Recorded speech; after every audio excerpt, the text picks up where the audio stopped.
नमस्ते दोस्तों। Supreme court के डांट फटकार के बाद स्टेट बैंक ऑफ इंडिया ने सभी चंदा की लिस्ट जारी कर दी, यानी इलेक्टोरल बॉन्ड की सारी डाटा इलेक्शन कमीशन को हैंड ओवर कर दी। आज वो सभी के सामने भी है कि किसने कितनी चंदा दी भाजपा सरकार को और किसने कितनी कम दी। इनमें कई ऐसे करोड़पति लोग हैं जिनके घरों पे एजेंसी का कार्रवाई चल रहा था, उसके बावजूद भी कार्रवाई के टाइम ये सभी लोग चंदा दिए और किसको दिए कितना दिए इसका लिस्ट तो आप सभी के सामने आ चुका है। बता दें दोस्तों, इनमें सब में मेगा इंजीनियरिंग लिमिटेड इंफ्रास्ट्रक्चर, ये जो बड़ा कंपनी है, इसने भाजपा सरकार को 966 करोड़ का चंदा दिया। अभी चंदा देंगे तो कुछ तो हमें प्रसाद मिलेगा ही सही। अब उस प्रसाद में इनको सरकार ने बड़े बड़े टेंडर, बड़े बड़े कॉन्ट्रैक्ट इनके हाथों में दे दिया। अब उसमें से कुछ लिस्ट मैं आपको बता देती हूँ कि क्या वो इनके चंदा जो दिया उसमें क्या प्रसाद इनको मिला रिटर्निंग में सरकार की तरफ से। हिंदुस्तान का जो पॉलिटिकल फाइनेंस का सिस्टम है उसको साफ करने की बात की थी और इलेक्टोरल बॉन्ड्स का जो कॉन्सेप्ट है वो नरेंद्र मोदी जी ने डेवलप किया और उसको इम्प्लीमेंट किया। और कुछ ही दिन पहले इलेक्टोरल बॉन्ड की सच्चाई देश को दिखी है।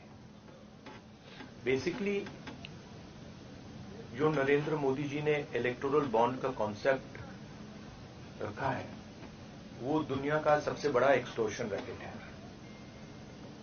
मैं फिर से कह देता हूं, दुनिया का सबसे बड़ा नेशनल लेवल का एक्सटॉर्शन रैकेट है। प्रसाद तो सबको मिला, किसी को थोड़ा ज्यादा मिला, किसी को थोड़ा कम मिला, लेकिन इनमें से एक है मेगा इंजीनियरिंग इंफ्रास्ट्रक्चर लिमिटेड। इनको जो प्रसाद मिला, दो प्रसाद इनको मिला।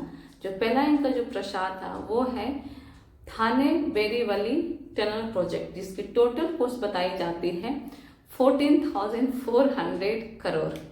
अब यही नहीं है, इसके दूसरा भी जो प्रसाद इनको जो मिला, जो इनकी झोली में गिरी, वो बताया गया है कौन सा, बुलेट ट्रेन प्रोजेक्ट, जिसकी टोटल कॉस्ट बताई जाती है 3,681 करोड़। और शायद इन्हीं सब से बचने के लिए, इन सब के लिस्ट जारी करने से बचने के लिए इलेक्शन कमिश्नर अरुण गोयल ने रिजाइन कर दी 10 मार्च को। शायद अब ठीक इलेक्शन से पहले भाजपा सरकार ने CAA को लागू कर दिया। अब वो जानती है कि राम मंदिर तो बन गया, बड़ी शांति से बना, कहीं कोई लोग ने इसका विरोध नहीं किया, कोई मुस्लिम भाई बंधुओं ने इसका विरोध नहीं किया, राम मंदिर भी बना, इनॉग्रेशन भी हो गए। लेकिन 4 मठों के पुजारी पंडितों ने इसका विरोध किया था कि अभी इनॉग्रेशन ना करें क्योंकि मंदिर अभी कंप्लीट नहीं है। लेकिन भाजपा सरकार को भाई वोट किस नाम पे लेंगे, हिंदू मुस्लिम के नाम पे। अब उन्होंने देखा कि अब तो कुछ ऐसा है नहीं हमारे पास मुद्दा, तो चलो CAA को लागू कर देते हैं, जिससे लोग, जनता, पूरे देश की जनता जो है मेन मुद्दे से भटक जाएगी। और मेन मुद्दा क्या है? अनएम्प्लॉयमेंट, इन्फ्लेशन यानी महंगाई, तीसरा क्या आता है? GDP, economic. इन सब से हटाकर भाजपा सरकार ने किसको खड़ी कर दी?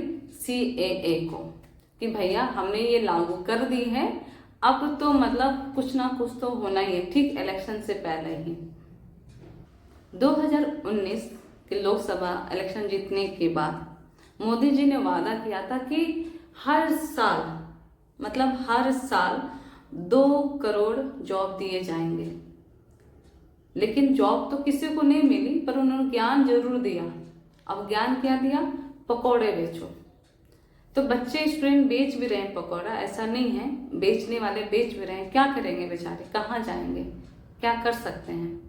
और ठीक इलेक्शन से पहले उन्होंने क्या किया? डीजल, पेट्रोल, गैस सिलेंडर के रेट कम कर दिए। अब 2 रुपये डीजल पर लीटर से कम कर दिया उन्होंने। गैस सिलेंडर 100 रुपये के हिसाब से उन्होंने कम कर दिया। तो ये मोदी जी की एजेंडा है। जब इलेक्शन आने से पहले वो क्या करते हैं, CAA लागू करवा दिया, गैस, पेट्रोल, डीजल सबके रेट उन्होंने कम करवा दिया। उससे पहले मतलब 4.5 साल तक वो कुछ भी नहीं सुनते, कहाँ कौन सा स्टेट जल रहा है, कौन सी बेटी के साथ गलत हुआ, कौन सी बेटी आकर जंतर मंतर पर महीनों तक प्रोटेस्ट कर रही है, उनको नहीं सुनाई पड़ता। कुछ बहुत से किसान भाई किसानी करने के लिए बैंक से लोन लेते हैं। अब वो लोन उनका 10,000, 20,000, 30,000 किसी भी अमाउंट में हो सकता है, लेकिन करोड़ में तो नहीं जा सकता उनका लोन, ये हम सभी जानते हैं। लेकिन जब वो लोन नहीं चुका पाते हैं तो बैंक वाले उनको परेशान करते हैं घर जा कर के, भाई हमारा लोन वापस करो तुम। लेकिन किसान भाई बंधु नहीं चुका पाते हैं। लेकिन यही सरकार और इसी सरकार के टाइम पे बहुत ऐसे करोड़पति लोगों का लोन माफ कर दिया जाता है अच्छे परसेंटेज में, 75%, 50%, 10%, कुछ भी हो सकता है। इनमें से एक एग्जाम्पल है सुभाष चंद्रा, जिनका लोन है, बैंक से उन्होंने लोन लिया है यस बैंक से 6,500 करोड़, लेकिन ये भाई साहब लोन नहीं चुका सकते हैं, तो इनका लोन माफ हो जाता है। कितने परसेंट से? 75% से। देना कितना रह गया इनको? 15 करोड़ इनको सिर्फ अब देने हैं। अब एक तरफ किसान का कुछ अमाउंट, कुछ हजार में अमाउंट माफ नहीं किया जाता है, ना करवाया जाता है, लेकिन एक तरफ करोड़ों का लोन माफ हो जाता है। ये मैंने वीवीपैट रखा है। अब कोई दो वोटर को मैं वोट करा के दिखाऊंगा, पहले आप देखिए इसमें तरीके से आपने यहाँ वोट करना है। मर जाऊंगा, आप बनाना को वोट करिए, ये बनाना का बटन दबाइए, कैमरा नहीं झगड़ाओ, ये का बटन दबाइए,